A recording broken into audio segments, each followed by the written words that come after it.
Bismillahirrahmanirrahim. Assalamualaikum warahmatullahi wabarakatuh. Segala puji dan syukur kita panjatkan kehadirat Allah Subhanahu wa Ta'ala yang telah memberikan banyak kenikmatan. Salah satunya alhamdulillah masih diberikan kesehatan pada hari ini. Tak lupa salawat serta salam kita panjatkan kepada baginda kita dan panutan kita, yaitu Nabi Muhammad SAW. Tak lepas pada keluarganya, sahabatnya, tabi'in, atba'u tabi'in, dan semoga sampai kepada kita selaku umatnya. Perkenalkan, nama saya Dipa Rahman Ramadan dengan NPM 1903034 yang akan membahas tentang pengertian waris. Waris dalam bahasa Arab disebut al-miras, merupakan bentuk masdar dari kata warisa yarisu irsan mirosan, yang berarti berpindahnya suatu dari seseorang kepada orang lain atau dari suatu kaum kepada kaum lain. Warisan berdasarkan pengertian tadi tidak hanya terbatas pada hal-hal yang berkaitan dengan harta benda saja, namun termasuk juga yang non harta. Sebagaimana Allah Subhanahu wa Ta'ala berfirman dalam Quran surat An-Naml ayat 16 yang berbunyi, A'udzubillahi minasyaitonirrajim, wawarisa Sulaimanu Dawud, dan Sulaiman telah mewarisi Daud.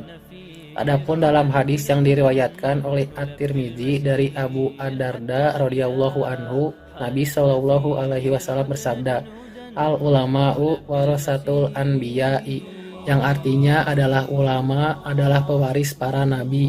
Definisi waris menurut bahasa adalah berbagai aturan mengenai perpindahan hak milik seseorang yang telah meninggal kepada para ahli warisnya yang masih hidup. Dalam istilah lain, waris juga disebut dengan paroid, yang artinya bagian tertentu yang dibagi menurut syariat Islam kepada semua orang yang berhak menerimanya.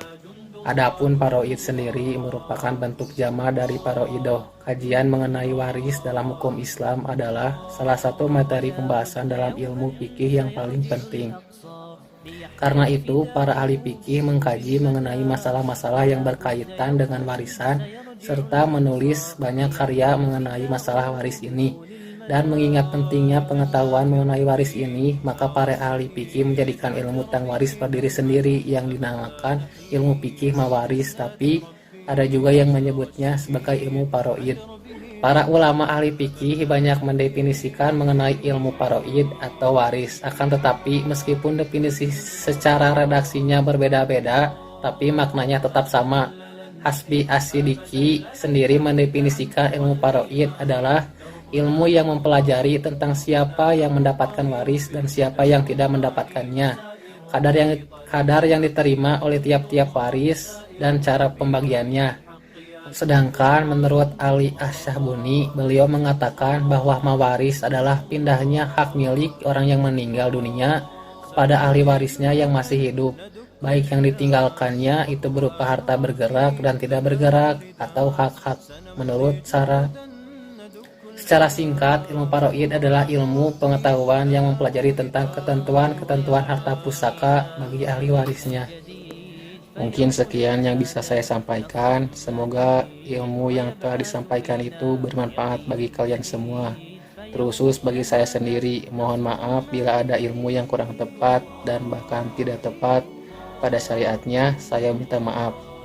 Sekian dan terima kasih atas perhatiannya. Wassalamualaikum warahmatullahi wabarakatuh. Assalamualaikum warahmatullahi taala wabarakatuh. Perkenalkan, nama saya Den Imam Muhammad Hilmi, NPM 1903011. Di sini saya akan menjelaskan mengenai ahli waris dan bagiannya. Menurut kompilasi hukum Islam, yang dimaksud ahli waris itu adalah orang yang ketika meninggal memiliki ikatan darah dan hubungan perkawinan dengan pewaris yang beragama Islam, serta meninggalkan ahli waris juga harta peninggalan. Hukum Islam sendiri secara umum telah membagi ahli waris ke dalam dua bagian, diantaranya adalah A. Ahli waris nasabiyah adalah ahli waris di mana hubungan keluarganya timbul akibat adanya hubungan darah.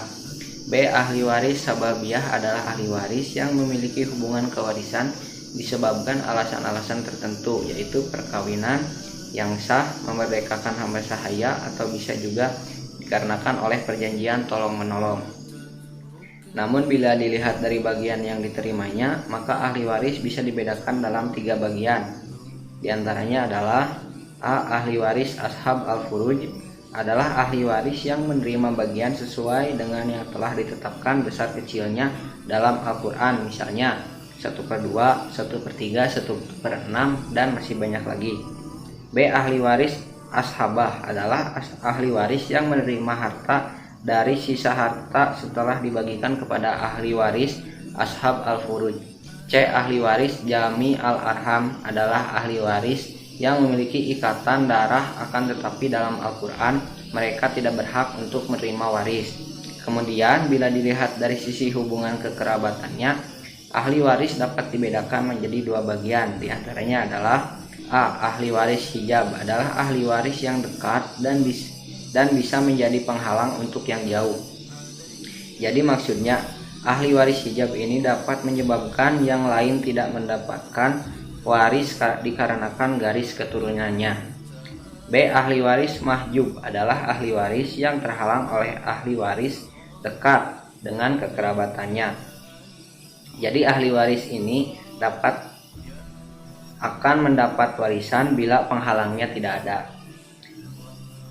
A. Ahli waris nasabiah. Seperti yang telah dijelaskan sebelumnya, bahwa ahli waris nasabiah adalah ahli waris di mana hubungan keluarganya timbul akibat adanya hubungan darah. Bila ahli waris ini semuanya masih hidup, maka ahli waris nasabiah jumlahnya ada 21 orang, di mana 8 orang ahli waris perempuan dan 13 orang ahli waris laki-laki. Urutan untuk ahli waris laki-laki nasabiah adalah sebagai berikut. 1. Anak laki-laki. 2. Cucu laki-laki dari anak laki-laki sampai seterusnya ke bawah, yaitu cicit laki-laki, buyut laki-laki, dan seterusnya. Yang ketiga bapak. Keempat kakek dari garis bapak. Yang kelima saudara laki-laki sekandung.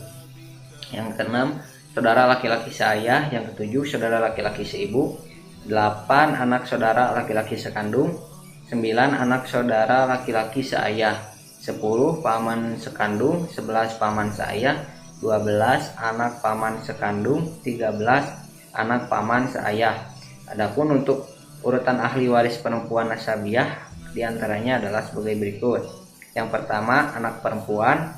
Yang kedua cucu perempuan dari anak laki-laki, dan seterusnya ke bawah, yaitu cicit perempuan dari cucu laki-laki. Yang ketiga ibu. Yang keempat nenek dari ibu. Yang kelima nenek dari ayah. Yang keenam saudara sekandung. Yang ketujuh saudara perempuan sebapak. Kedelapan saudara perempuan seibu.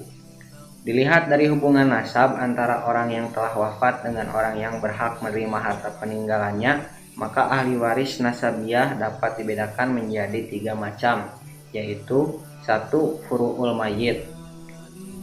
Yang dimaksud furu'ul mayyit adalah anak keturunan orang yang telah meninggal. Hubungan nasab antara orang yang telah meninggal dengan mereka ini bila melihat garis maka lurus ke bawah. Artinya mereka yang termasuk furu'ul mayyit adalah ahli waris yang terdekat dengan orang yang telah meninggal. Ahli waris yang termasuk ke dalam kelompok furu'ul mayyit diantaranya adalah anak laki-laki, anak perempuan, cucu laki-laki, cucu perempuan dari garis laki-laki. Yang kedua, ushulul mayyit.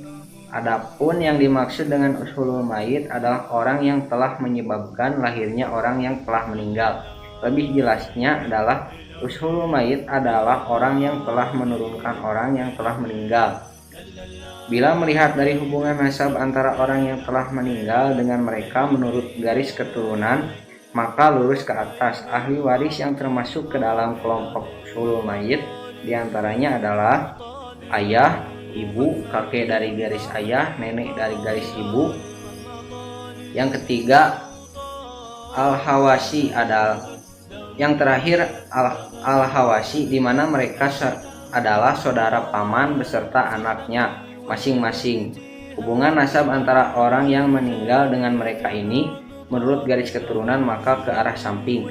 Ahli waris yang termasuk ke dalam kelompok al-hawasi diantaranya adalah sebagai berikut: saudara laki-laki sekandung, saudara perempuan sekandung, saudara laki-laki seayah, saudara perempuan seayah, saudara laki-laki seibu, saudara perempuan seibu, anak laki-laki saudara laki-laki sekandung, anak laki-laki dari saudara laki-laki seayah, paman sekandung, paman sebapak, anak laki-laki dari paman sekandung, anak laki-laki dari paman seayah. B. Ahli waris sababiyah. Ahli waris sababiyah adalah ahli waris yang hubungan pewarisannya timbul diakibatkan oleh sebab-sebab tertentu. Diantaranya adalah 1. Perkawinan, yaitu suami istri. 2. Memerdekakan hamba sahaya. Sebagai penyandang ahli waris sababiyah, maka ahli waris hanya dapat menerima warisan apabila perkawinan antara suami istri tersebut sah dilakukan menurut ketentuan hukum agama serta memiliki bukti yuridis, artinya pernikahan mereka dicatat menurut hukum yang berlaku. Begitu pula bila hubungan tersebut karena memerdekakan hamba sahaya, maka harus ada bukti kuat menurut hukum yang masih berlaku bahwa dia memang telah membebaskan hamba sahaya tersebut. Orang yang memerdekakan hamba sahaya berhak memperoleh hak wala, yakni berhak menjadi ahli waris dari hamba sahaya yang telah dibebaskan. Wa'ala sendiri adalah hubungan kekeluargaan yang terjadi dikarenakan memerdekakan hamba sahaya. Rasulullah bersabda, sesungguhnya hak wa'ala itu untuk orang yang memerdekakan budak. Dengan hak wa'ala ini, maka bila si hamba sahaya wafat, orang yang memerdekakannya boleh memperoleh warisan, akan tetapi tidak berlaku sebaliknya. Jika orang yang memerdekakannya meninggal, maka orang yang dimerdekakan tidak mendapat warisan. Jadi yang termasuk ahli waris sababiyah diantaranya adalah sebagai berikut. Suami, istri, laki-laki yang memerdekakan hamba sahaya, perempuan yang memerdekakan hamba sahaya. C. Al-furuj, al-muqaddarah, dan macam-macamnya. Al-furuj adalah bentuk jamak dari fard yang memiliki arti bagian, sedangkan al-muqaddarah memiliki arti ditentukan. Jadi al-furuj al-muqaddarah adalah bagian-bagian yang telah ditentukan besar kecilnya dalam Al-Quran. Akan tetapi para ulama berbeda pendapat mengenai jumlah orang-orangnya. Menurut golongan Syiah sendiri, ahli waris ashab al-furuj ada 9 orang. Mereka adalah suami istri, ayah, ibu, anak perempuan, saudara perempuan kandung, saudara laki-laki seibu, dan saudara perempuan seibu. Sedangkan menurut ahli sunnah, ahli waris ashab al-furuj terdiri dari 12 orang. Mereka adalah suami istri, kakek dari pihak ayah, ibu, nenek dari pihak ibu maupun dari pihak ayah, anak perempuan, cucu perempuan, saudara perempuan kandung, saudara perempuan seayah, saudara laki-laki seibu, dan saudara perempuan seibu. Besarnya bagian yang diterima telah dijelaskan dalam Al-Quran. Di antaranya adalah sebagai berikut. 1. Setengah atau separoh. 1/2 sama dengan 1/2. Yang kedua 1/3. Yang keempat 1/4. Yang ketiga 1/4. Yang keempat 1/6. Yang kelima 1/8. Dan yang keenam 2/3. Adapun hak-hak yang diterima oleh ahli waris al-furud adalah sebagai berikut. 1. Anak perempuan akan menerima bagian sebesar A. 1/2 bila sendirian tidak dengan anak laki-laki. B. 2/3 bila anak perempuan ada 2 orang atau lebih tanpa adanya anak laki-laki. C. Sisa bila dia bersama anak laki-laki, dengan ketentuan ia akan menerima separuh bagian dari anak laki-laki. Hal ini pun dinyatakan dalam pasal 176 KHI yang berbunyi, anak perempuan bila hanya seorang ia mendapat separuh bagian, bila 2 orang atau lebih mereka bersama-sama mendapat 2/3 bagian, dan bila anak perempuan bersama-sama dengan anak laki-laki, maka bagian anak laki-laki adalah 2/1 dengan anak perempuan. Yang kedua, cucu perempuan dari garis keturunan laki-laki akan menerima bagian sebesar A1/2 bila sendirian tidak dengan cucu laki-laki dan juga tidak mahjub yaitu tidak terhalang. B. 2/3 bila cucu perempuan ini ada 2 orang atau lebih tanpa adanya cucu laki-laki dan juga tanpa mahjub atau penghalang. C. 1/6 bila sebagian pelengkap dan 2/3 bila dengan anak perempuan tanpa cucu laki-laki dan tanpa mahjub. Akan tetapi bila anak perempuan ada 2 orang atau lebih, maka ia mendapat bagian dari warisan. 3. Ibu akan menerima bagian sebesar A1/3 bila tidak ada anak dan cucu atau saudara 2 orang atau lebih. B. 1/6 bila ada far'u waris atau bila dengan 2 orang saudara atau lebih. C. 1/3 sisa dalam masalah gorawin apabila ahli waris terdiri dari suami atau istri, ibu dan ayah. Hal ini juga dinyatakan dalam pasal 178 KHI yang berbunyi 1. Ibu mendapat 1/6 bagian bila ada anak atau 2 orang saudara atau lebih. Bila tidak ada anak atau 2 orang saudara atau lebih, maka ia mendapat 1/3 bagian. 2. Ibu mendapat 1/3 bagian dari sisa oleh janda atau duda bila bersama-sama dengan ayah. 4. Ayah akan mendapat bagian sebanyak sisa apabila tidak ada anak atau cucu. B. 1/6 bila dengan anak laki-laki atau cucu laki-laki dari garis keturunan laki-laki. C. 1/6 plus sisa bila bersama anak perempuan atau cucu perempuan dari garis keturunan laki-laki. D. 2/3 dalam masalah gorawin, yaitu apabila ahli waris yang ada terdiri dari suami atau istri, ibu dan bapak. Hal ini sesuai dengan pasal 177 KHI yang berbunyi bagian ayah yang tidak lazim ada dalam fikih karena biasanya ayah bagiannya adalah sisa apabila tidak ada hak. Ayah akan mendapat 1/3 bagian bila pewaris tidak meninggalkan anak. Bila ada anak, ayah akan mendapat 1/6 bagian. Hal ini bisa dilihat juga dalam surat An-Nisa ayat 11. 5. Nenek akan menerima bagian sebesar 1/6 baik seorang ataupun lebih. B. 1/6 dibagi rata bila nenek lebih dari 1 dan sederajat kedudukannya. 6. Kakek dari garis keturunan, ayah akan mendapat bagian sebesar A1/6 bila bersama anak laki-laki atau cucu laki-laki dari garis keturunan laki-laki. B. 1/6 plus sisa bila bersama dengan anak atau cucu perempuan dari garis keturunan laki-laki tanpa adanya anak laki-laki. C. 1/6 atau muqasamah bila dengan saudara sekandung atau seayah setelah diambil bagian untuk ahli waris lain. D. 1/3 untuk muqasamah bila bersama dengan saudara sekandung atau seayah tanpa ada ahli waris lain. Masalah ini disebut dengan masalah al-jad ma'al-ihwah. 7.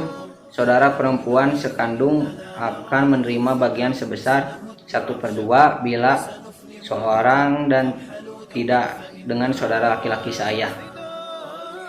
B. 2/3 bila 2 orang atau lebih tanpa adanya saudara laki-laki seayah. C. 1/3 bila bersama saudara perempuan sekandung seorang sebagai pelengkap 2/3. Hal ini dijelaskan dalam KHI pasal 182 yang berbunyi bila seorang meninggal tanpa meninggalkan ayah dan anak, sedang ia mempunyai 1 saudara perempuan kandung atau seayah, maka ia mendapat separuh bagian. Bila saudara perempuan sekandung atau seayah 2 orang atau lebih, maka mereka bersama-sama mendapat 1/3 bagian. Bila saudara perempuan tersebut bersama dengan saudara laki-laki kandung atau seayah, maka bagian saudara laki-laki adalah 2/1 dengan saudara perempuan.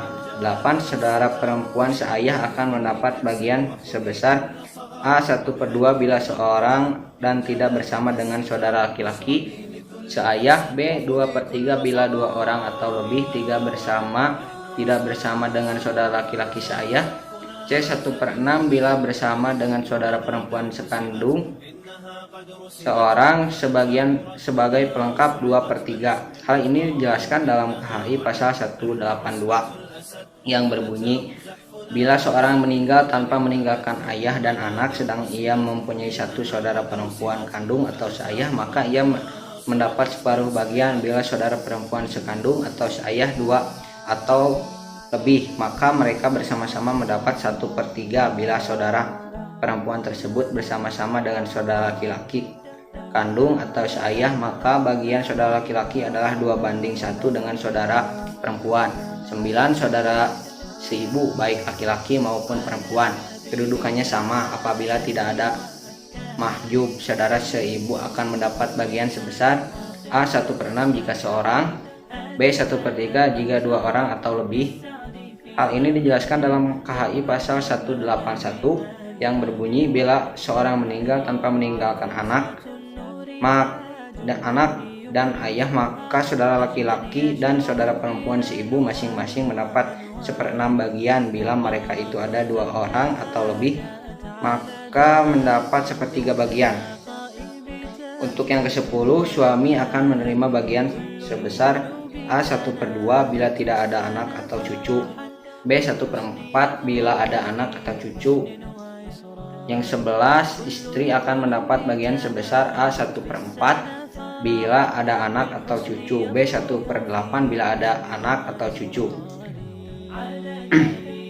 D. Ahli waris, ashabah, dan macam-macamnya. Yang dimaksud dengan ashabah adalah bagian sisa setelah diambil oleh ahli waris.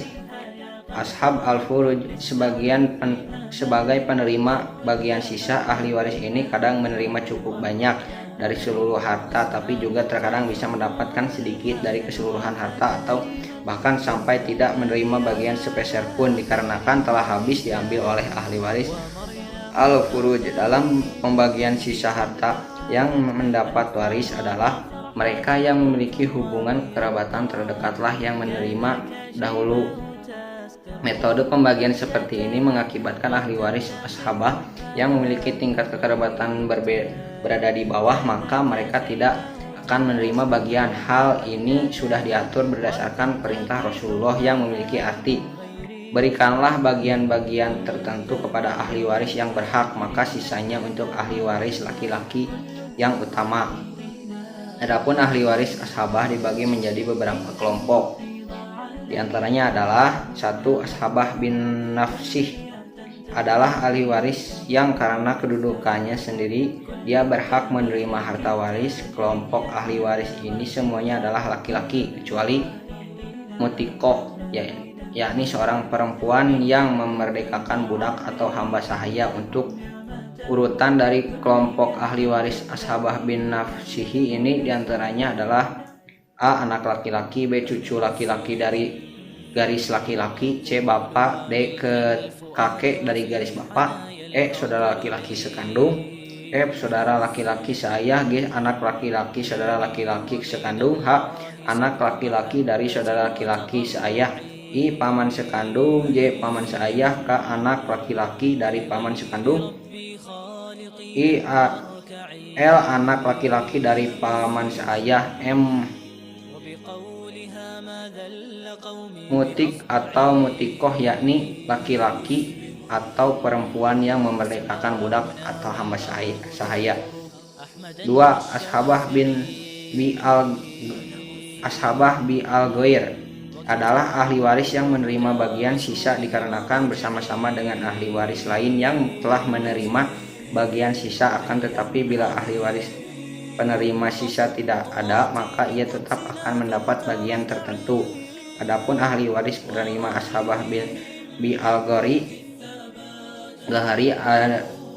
di antaranya adalah sebagai berikut. A. Anak perempuan bersama dengan anak laki-laki, B. Cucu perempuan dari garis keturunan laki-laki bersama dengan cucu laki-laki dari garis keturunan laki-laki, C. Saudara perempuan sekandung bersama saudara laki-laki sekandung, D. Saudara perempuan seayah bersama dengan saudara laki-laki seayah. Adapun ketentuan yang berlaku ketika mereka bergabung untuk menerima bagian ashabah, maka bagian ahli waris laki-laki adalah 2 kali dari bagian perempuan. Hal ini telah dijelaskan dalam surat An-Nisa ayat 11. Dalam ayat lain, yakni surat An-Nisa ayat 176 yang berbunyi, Artinya jika mereka beberapa orang saudara laki-laki dan perempuan, maka untuk seorang laki-laki sebanyak bagian 2 orang perempuan. Yang ketiga, ashabah ma'al goir adalah ahli waris yang menerima bagian sisa karena bersama-sama dengan ahli waris lain yang tidak menerima bagian sisa. Akan tetapi bila misalkan ahli waris tidak ada, maka ia akan mendapat bagian tertentu. Adapun yang termasuk ke dalam golongan ahli waris ashabah ma'al goir diantaranya adalah A. Saudara perempuan sekandung, baik itu seorang atau lebih, bersama dengan anak perempuan atau cucu perempuan dari garis keturunan laki-laki, baik seorang ataupun lebih. Sebagai contoh, bila seorang meninggal dunia dan memiliki ahli waris yang terdiri dari seorang anak perempuan, saudara perempuan sekandung dan ibu, maka masing-masing ahli waris akan mendapat bagian sebesar. Jawabannya adalah anak perempuan akan mendapat bagian sebesar 1/2. Saudara perempuan sekandung akan mendapat bagian sebagai ashabah dan ibu. Dia akan menerima bagian sebesar 1/6. B. Saudara perempuan seayah, baik seorang perempuan lebih bersama dengan anak cucu perempuan baik seorang maupun lebih. Sebagai contoh, bila seorang meninggal dunia dan dia meninggalkan ahli waris yang terdiri dari seorang anak perempuan, seorang cucu perempuan dari garis keturunan laki-laki, dan 2 orang saudara perempuan seayah, maka mereka semua akan mendapat bagian sebesar. Jawabannya adalah anak perempuan akan mendapat bagian sebesar 1/2, cucu perempuan dari garis keturunan laki-laki dia akan mendapat bagian sebesar 1/6, dan 2 orang saudara perempuan seayah dia akan mendapat ashabah. Dasar hukum cara pembagian harta waris seperti ini sesuai dengan pelaksanaan pembagian waris yang dilakukan oleh Nabi Muhammad SAW dalam riwayat dari Ibnu Mas'ud yang memiliki arti sebagai berikut. Nabi Muhammad SAW memutuskan bagian anak perempuan setengah, cucu perempuan garis laki-laki 1/6, dan sisanya untuk saudara perempuan. Dalam hadis lain yang diriwayatkan oleh Abu Daud dan Al-Bukhari dari Al-Aswad yang artinya adalah Mu'ad bin Jabal memberikan warisan kepada saudara perempuan dan anak perempuan masing-masing setengah ketika berada di Yaman, sedang Nabi Allah Subhanahu wa Ta'ala waktu itu masih hidup. Hadis ini menjelaskan bahwasanya bagian dari saudara perempuan dan anak perempuan masing-masing adalah setengah. Bagian setengah ini adalah sisa dari bagian yang telah diambil untuk diberikan kepada anak perempuan. Meskipun dalam keadaan bersama-sama dengan ahli waris selain anak dan cucu perempuan, maka saudara perempuan menerima bagian 1/2, tetapi yang dimaksud adalah bagian sisa. Jadi secara rinci adalah bagian anak perempuan lebih dari seorang akan mendapat bagian 1/3, selain 2/3 diberikan kepada anak perempuan. Sekian dari penjelasan saya, mungkin untuk penjelasan selanjutnya akan diteruskan oleh teman saya. Wassalamualaikum warahmatullahi taala wabarakatuh. Warahmatullahi wabarakatuh. Saya Elvin Moduari, LPM 1903. Di sini saya akan menjelaskan tentang ahli waris Jawi al-Haram. Dalam pengertian umum, istilah Jawi al-Haram mengandung maksud semua ahli waris yang mempunyai hubungan kekerabatan karena hubungan darah dengan si mati. Ini sesuai dengan petunjuk umum dari ayat di bawah ini. Hak waris al-Haram diperselisihkan para ulama. Ada golongan ulama yang berpendapat bahwa mereka tidak berhak atas hak harta waris, sisa harta warisan setelah diambil untuk memberi bagian akab al-furud diserahkan kepada Baitul Mal seperti sahabat Zaid bin Thabit dan Ibnu Abbas, Imam Malik dan Imam Syafi'i juga berpendapat demikian. Alasan golongan yang tidak memberi hak waris kepada Jawi al-Haram adalah: 1.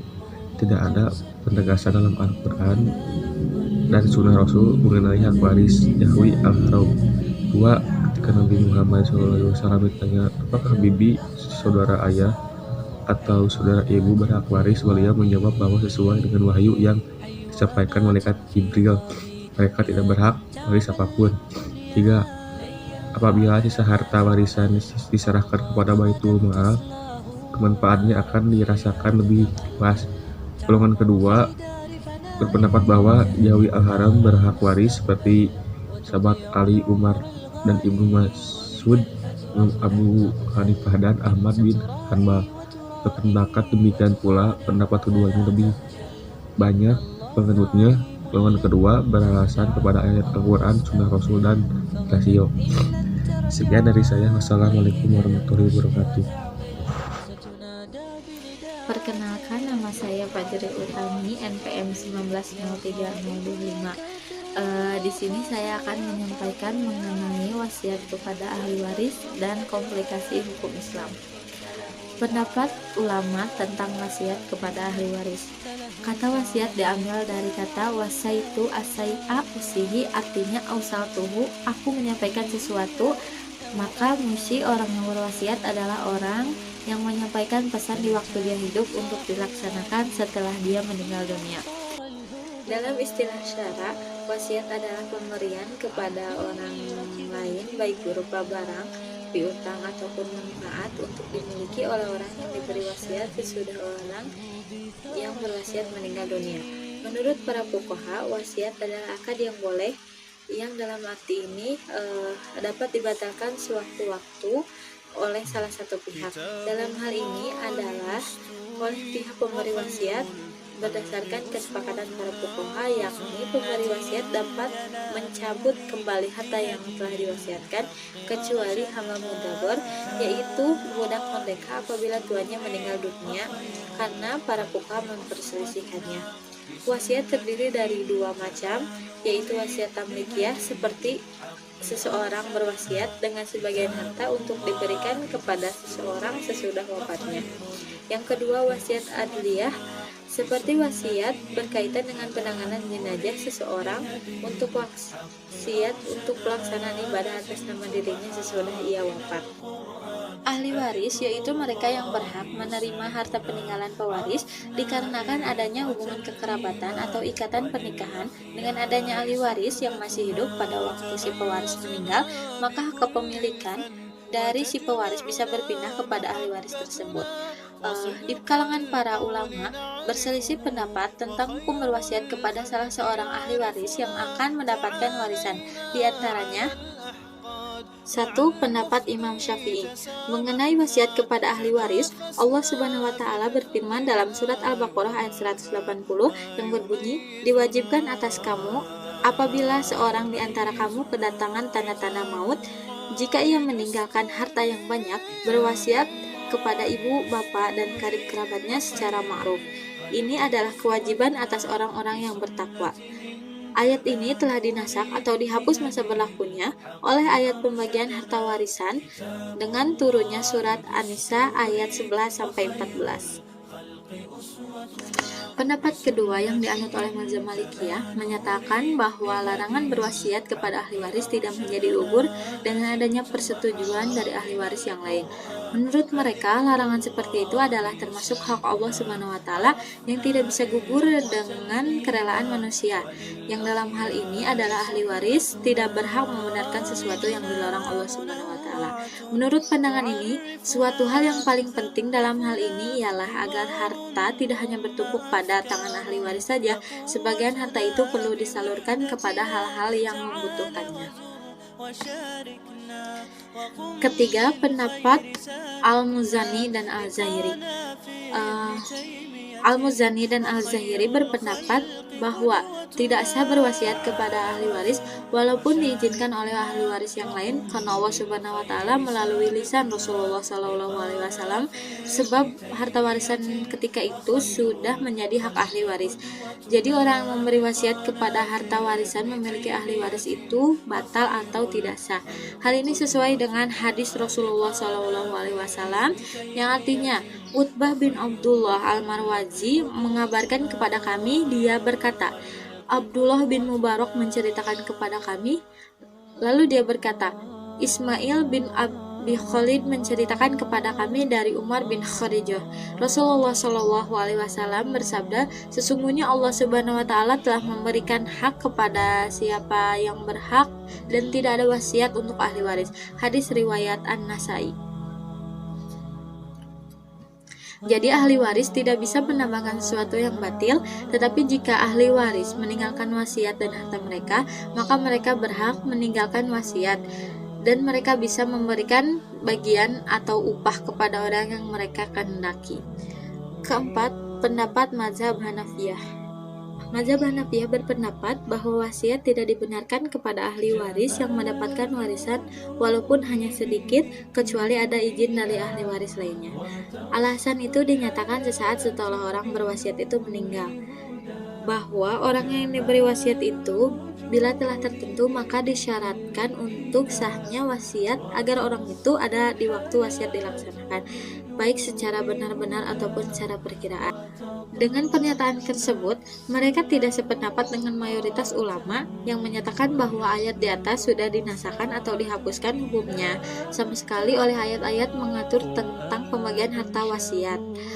Menurut mereka yang dinasakan hukumnya wajibnya wasiat kepada ahli waris. Setelah hukum wajibnya dihapuskan oleh ayat-ayat yang mengatur pembagian harta warisan, maka ayat tersebut tetap berfungsi membenarkan atau membolehkan berwasiat kepada ahli waris. Bolehnya berwasiat kepada ahli waris menurut mereka dengan beberapa pertimbangan, antara lain dari sekian anak jumlahnya, umpamanya adalah yang telah banyak menguras dan mengabdi kepada orang tuanya di masa kedua masih hidup. Wasiat baru dianggap sah dan bisa terlaksana bila terpenuhi semua unsurnya dan cukup pula syarat-syarat setiap unsurnya.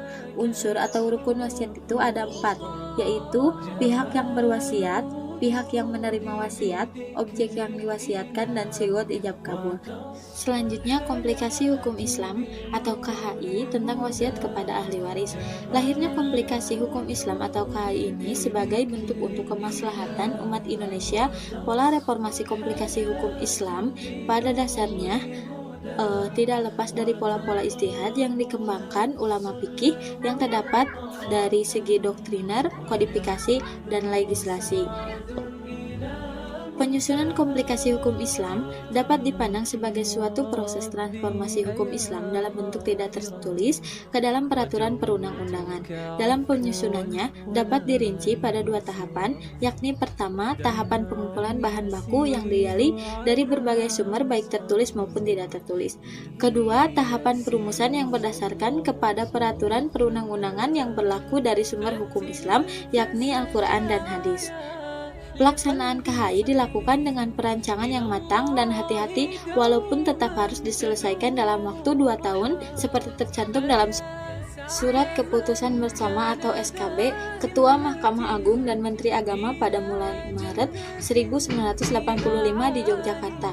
Dalam masa 2 tahun itu sekaligus dipersiapkan hal-hal yang akan mengarah kepada pembentukan kesadaran hukum masyarakat muslim supaya siap untuk menerima hasil akhir dari komplikasi hukum Islam itu sebagai hukum yang benar dan adil.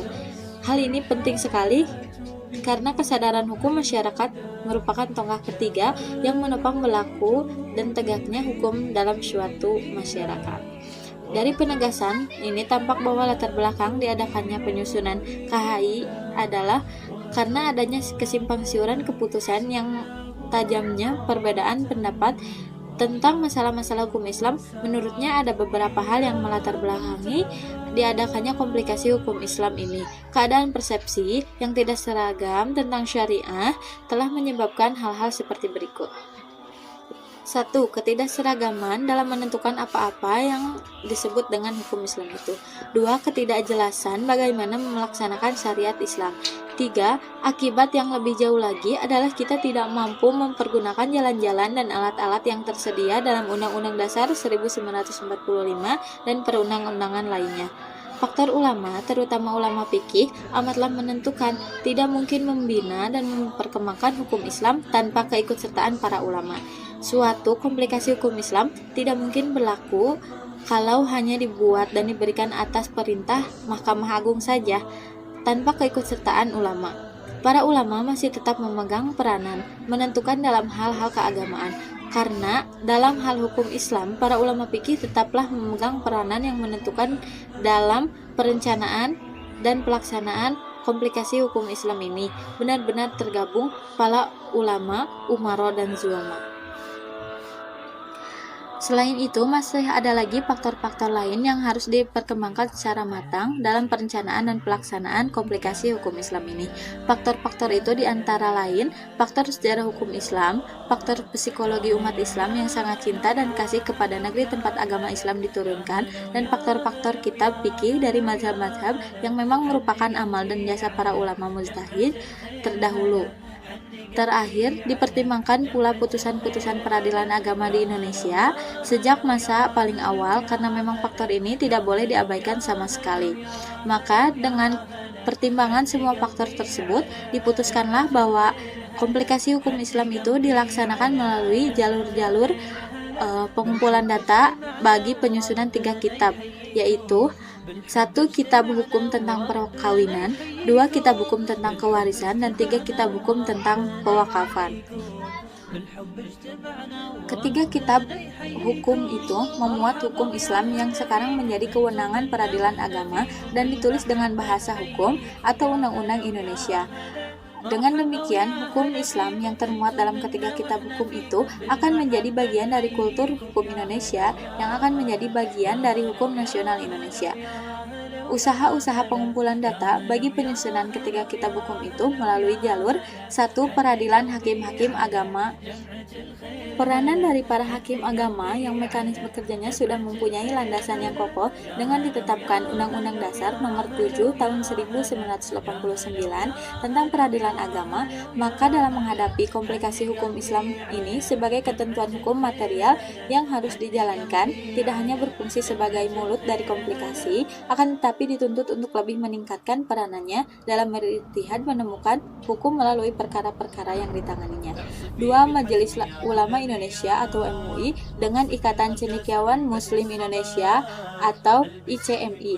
Majelis Ulama Indonesia dan Ikatan Cendekiawan Muslim Indonesia, baik secara sendiri maupun bersama-sama, perlu lebih meningkatkan peranan untuk mengkaji beberapa aspek kemasyarakatan yang berdimensi hukum yang memang sangat diperlukan oleh masyarakat dalam rangka menetapkan hukum dalam masyarakat Indonesia yang sedang membangun.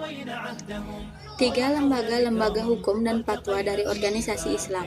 Peranan dari lembaga-lembaga hukum dan fatwa yang ditemui pada berbagai organisasi Islam yang ada di Indonesia seperti Nahdlatul Ulama, Muhammadiyah, dan Persis, dan lain-lainnya perlu lebih ditingkatkan dalam rangka mendukung MUI dan ICMI. Namun kiranya juga perlu dijaga jangan sampai terjadinya lahir berbagai fatwa hukum yang bersifat kontroversial dan dapat membingungkan umat. 4. Lembaga pendidikan tinggi. Kegiatan penelitian di bidang Islam harus lebih digalakkan lagi. Fakultas Syariah dan Hukum harus lebih meningkatkan kepeduliannya mengenai masalah-masalah hukum Islam dalam masyarakat yang mengangkatnya untuk dijadikan topik-topik penelitian yang bersifat lebih mendasar, baik yang menyangkut penelitian kepustakaan maupun penelitian lapangan tentang pelaksanaan hukum Islam dalam masyarakat Indonesia masa lampau dan masa kini. 5. Lembaga-lembaga penelitian dan pengkajian pemerintah. Lembaga-lembaga penelitian dan pengkajian dari pemerintah semacam LIPI, Badan Pembinaan Hukum Nasional, Badan Penelitian dan Pengembangan Departemen Agama, dan sebagainya sudah harusnya melibatkan diri dalam kegiatan penelitian dan pengkajian masalah-masalah hukum Islam yang berskala nasional. Assalamualaikum warahmatullahi wabarakatuh. Perkenalkan, nama saya Nikolas Prananta Nugraha, NPM 19030012, Teknik Industri A. Media massa dalam persoalan ini sangat besar sekali untuk menjabati komunikasi ilmiah dari sebagai pihak yang terlibat dalam pengkajian dan penelitian masalah-masalah hukum. Komplikasi hukum Islam atau KHI merupakan salah satu hukum material yang dipergunakan di peradilan agama. Kompilasi Hukum Islam atau KHI muncul ketika beraneka ragam putusan pengadilan agama antara peradilan agama yang satu dengan peradilan agama yang berbeda. Bahkan tidak jarang pula dalam kasus yang sama, putusan yang berbeda-beda.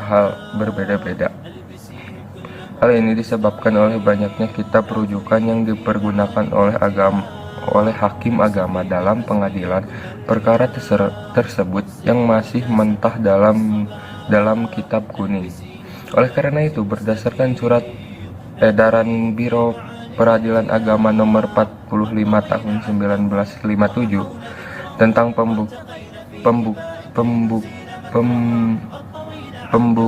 pembentukan pengadilan agama atau mahkamah syariah, dianjurkan agama menggunakan 13 kitab kuning sebagai pedoman dalam pengambilan keputusan.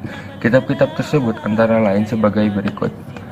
Yang pertama ada Al-Bujari, kedua Fathul Mu'in dengan syariahnya, ketiga Syarqawi At-Tahri, keempat Kulyubi atau Al-Muhalli, kelima Fathul Wahab dengan syariahnya, keenam Tufah, ketujuh Targhibul Muhtahfirin, kedelapan Qawanin Syariah li Syed Usman bin Yahya, kesembilan Qawanin Syariah li Syed Sadaqoh Dahlan, ke-10 Al-Fiqhu ala Mazhabil Arbah, ke-11 Syamsuri lil Faraid, ke-12 Muhyatul Mustarjidin, ke-13 Mughni al-Muhtaj. Melalui keputusan bersama Ketua Mahkamah Agung dan Menteri Agama tanggal 21 Maret 1985 dan nomor 25 tahun 1985 tentang penunjukan pelaksanaan proyek pembangunan hukum Islam melalui jurisprudensi, dimulailah kegiatan proyek disebut yang berlangsung untuk jangka waktu 2 tahun. Menurut SKB tersebut ditetapkan bahwa pimpinan umum dalam proyek adalah Mushabul Arifin. Kedua pemuda urusan lingkungan peradilan agama Mahkamah Agung dengan dibantu oleh dua orang wakil pimpinan umum masing-masing, Joko Swegianto, ketua muda urusan lingkungan peradilan umum bidang hukum berdata tidak tertulis Mahkamah Agung, dan Zaini Dahlan, Direktur Jenderal Pembinaan Kelembagaan Agama Islam.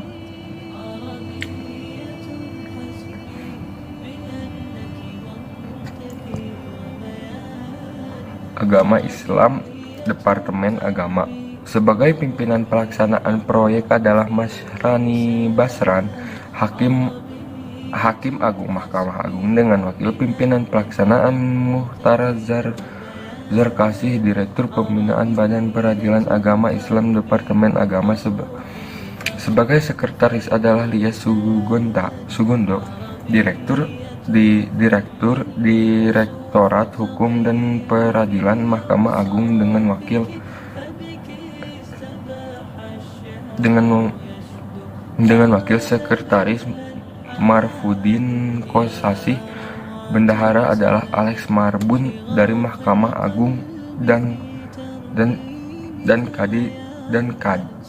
kadi dari Departemen Agama. Adapun bentuk wasiat menurut KHI terdapat dalam pasal 19 195, yaitu dapat dilakukan dengan cara yang pertama, lisan bahwa suatu wasiat ataupun akta di bawah tangan harus dilakukan di hadapan dua orang saksi. Kedua, tertulis bahwa suatu wasiat yang dilakukan secara tertulis dapat berupa akta di bawah di bawah tangan dan akta pentantik apabila wasiat ditunjukkan kepada ahli waris, maka persetujuan ahli waris atau para ahli waris lainnya itu dapat dibuat secara lisan maupun tertulis. Persetujuan lisan maupun tertulis, yaitu bukan akta otentik, harus dilakukan di hadapan dua orang saksi ataupun hadapan notaris. Adapun dalil tentang saksi, sanksi dan keberadaan notaris adalah dalam surat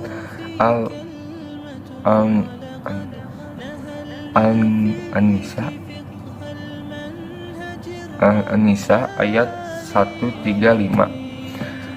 yang artinya, wahai orang-orang beriman, jadilah kamu orang yang benar-benar menegakkan keadilan, menjadilah sanksi karena Allah biarkan terhadap dirimu sendiri atau ibu bapak dan kaum kerabatmu. Jika ia kaya ataupun miskin, maka Allah lebih tahu kemasalahannya. Maka janganlah kamu mengikuti hawa nafsu karena ingin kata atau enggan menjadi sanksi, maka sesungguhnya Allah adalah Maha Pengetahui segala apa yang kamu kerjakan. Quran Surat An-Nisa ayat 135. Penundaan waris. Salah satu permasalahan yang kerap terjadi di masyarakat perihal harta warisan adalah penunda pembagian harta waris. Penundaan ini terjadi dengan berbagai alasan, di antaranya masih adanya salah satu orang tua yang masih hidup, adanya harapan nilai jual yang lebih tinggi di waktu mendatang, adanya salah satu ahli waris yang menempati rumah warisan dan belum mampu memiliki rumah sendiri, hingga karena semua ahli waris sudah mapan secara ekonomi dan tidak benar-benar membutuhkan harta waris tersebut. Adapun juga bahkan sering pembagian harta waris menjadi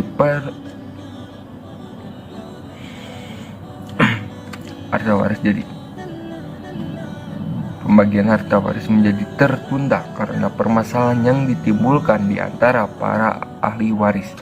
Yang diperlukan dipahami sejak awal adalah bahwa harta warisan merupakan hak bagi setiap orang yang secara sah menjadi ahli waris dari orang yang meninggal dunia. Karena itu menjadi hak maka pemilik dapat memintanya kapanpun ia mau, baik ketika ia membutuhkan ataupun tidak membutuhkan. Dan karena harta warisan merupakan hak, maka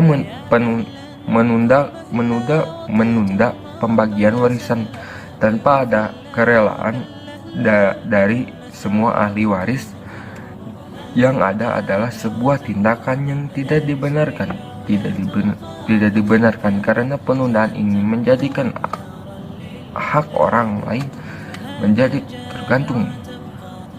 Masalahnya, apabila penundaan ini merupakan kesepakatan dengan penuh kerelaan semua ahli waris karena adanya alasan tertentu, meskipun hal ini juga tidak menutupi kemungkinan akan terjadinya permasalahan di kemungkinan hari seiring terjadinya di masyarakat di mana penundaan pembagian harta waris bahkan dengan nilai niat dan alasan yang baik dari seluruh ahli waris berujung pada permasalahan yang rumit di antara para ahli waris. Dalam istilah Jawa ini disebut dengan menjujuli, atau bila aset pewarisan tersebut dirasa memiliki nilai bisnis yang besar, maka bisa dijadikan sebagai modal usaha yang kelak hasilnya akan dibagi kepada semua ahli waris sesuai dengan warisan masing-masing. Misal, bila si A mendapatkan bagian 1/4 dari harta warisan, maka juga mendapatkan 1/4 dari hasil usaha bersama tersebut. Kita masuk ke bab 3 penutupan. Pada bab ini menjelaskan mengenai penutupan yang terdiri dari kesimpulan yang disarankan. Kesimpulan warisan adalah berbagai aturan mengenai perpindahan hak milik seseorang yang telah meninggal kepada para ahli waris yang masih hidup. Pembagian harta waris dalam Islam diatur dalam Al-Quran surah An-Nisa ayat yang menyebutkan bahwa pembagian harta waris telah ditentukan, yaitu ada pihak yang mendapatkan bagian setengah 1/2 atau 1/4 atau 1/8 atau 2/3 atau 1/3 dan 1/6. Sedangkan dalam komplikasi hukum Islam, hukum kewarisan dijelaskan sebagai hukum yang mengatur tentang perpindahan hak milikan harta peninggalan atau tirkah pewarisan, penentuan siap saja yang berhak menjadi ahli waris dan beberapa bagiannya masing-masing. Sekian. Waalaikumsalam warahmatullahi wabarakatuh.